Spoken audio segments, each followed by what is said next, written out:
I'm Dr. Joe Rogers, President and CEO of the Texas Heart Institute, and I'm pleased to be joined today by Dr. Roberta Schwartz, who has a Ph.D. in healthcare administration, but is the Executive Vice President and Chief Innovations Officer at Houston Methodist Hospital. Roberta, thanks for joining us today. It's an absolute pleasure to be here.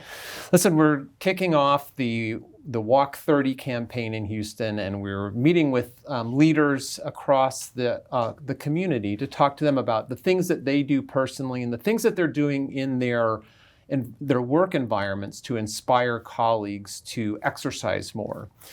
And I was really interested, I'd like to start with that first topic with you for just a second, because you were telling us just before we began taping that there's a competition in your environment where people compete against you to see who can take the most steps. And I think this might be a really interesting model for other leaders in our community to take with their workforce. Would you tell us about that? Sure. We love campaigns. We work with within our kind of self-insured plan to encourage people to get out there and move. And I think this is a part of everything that we as human beings like. I mean, there's something built into us that likes to show that we are just as good, or we stand with the norm or stand out from the norm, and we get motivated.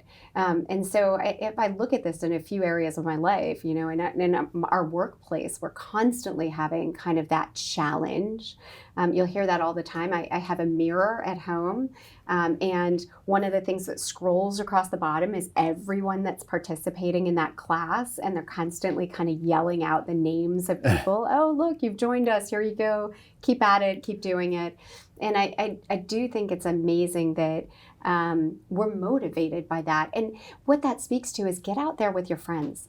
For me, walking with my husband in the morning and in the evening not only lets us get the dogs out and kind of walk around the neighborhood, but it also gives us an opportunity to talk and catch up and really speak to one another. At work, when they're competing against me, I am motivated to make sure that I am not in an embarrassing position on any one day where people look at me and say, "Oh, really? You just did 1,000 steps? That was easy to beat."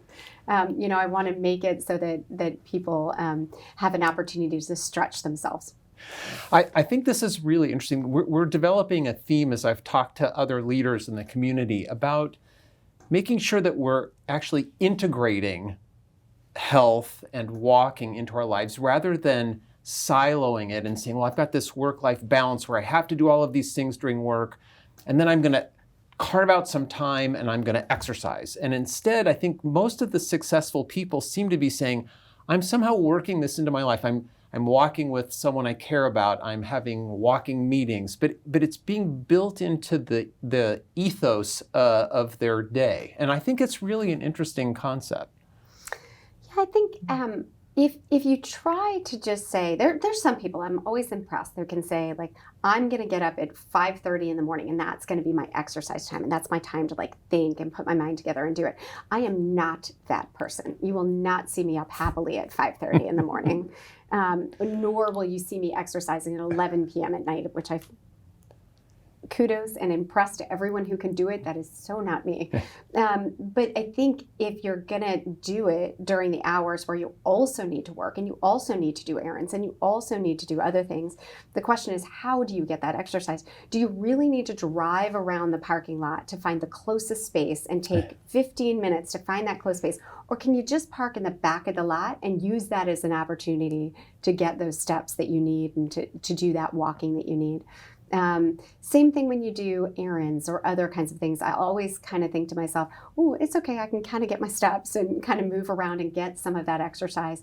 And I agree. If you don't integrate it, you'll do it generally for a while. If you're disciplined, you'll do it forever. If you're me, it will end probably. I think that's why they say gym memberships always go up in January and they're done by March. Right. So the answer is, how do you integrate it so you can do this all year long? The other thing that I think is really interesting that you brought up is this idea of sort of competitions or creating teams, and exercising but holding each other accountable to some goal. And I think that with the growth of social media and pulling people together, sometimes not even people that you know or work with, but in this instance you described about, the scrolling across the mirror. These are people that you probably don't even know that are in classes across the country. This idea of holding each other accountable is really, it's powerful. And I think we're seeing more and more initiatives going on around healthy eating, exercise, and a variety of different health-related topics. I think it's important. I'd love to know, do you use that in your work environment to motivate your teams to sort of healthy behaviors? Yeah, the term you used, which I love, is motivating people. The question is, we're humans. We need to be motivated. It is really easy to sit on the couch and binge TV shows. The question is, how do you motivate yourself to get beyond the binged TV show and actually do something that you know is good for you, but it's just not generally as much fun as the thing that you would like to do. It is much easier just to run through a drive-through at McDonald's than it is to actually go in and make a really healthy sandwich or salad, right? Even though, quite honestly, it's equally as inexpensive to buy the salad as it is to eat in McDonald's. Like, I can prove that to you day in and day out. But it is sometimes a little bit more work. So doing the right thing is a little bit more work. Not a lot more work, but a little bit more work. How do we motivate one another to do it? And that's where it is if I'm in a class, if I have someone saying it's the right thing, if a doctor tells you, you really do need to lose that weight, because if not, you are going to have back problems, or you're going to have knee problems, or guess why that's hurting? You have to move. And I'll give you a personal story, that has nothing to do with, my workforce or my people who are healthy, which is that we have a daughter who's 19 years old with Rett syndrome. And that is a one where about 50% of them are, these girls are basically don't walk and they're wheelchair bound. And I credit the fact that she's had somebody motivating her for at least an hour a day to get up and just stand and move. And that's why at 19, she's still walking. And that's very unusual, but it's to each their own, to each their ability, to each their opportunity to dangle on the bed, to stand up, to shuffle to the kitchen, to walk around a very small circle, to keep moving. And that keeps us healthy.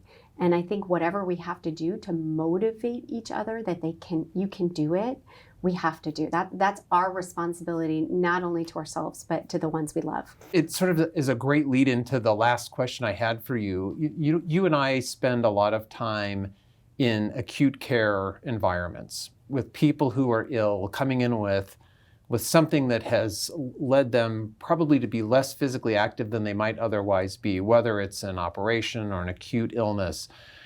But it does raise the question for me about what our recommendations should be for people who can't spend 30 minutes walking or can't set a certain step target for a day.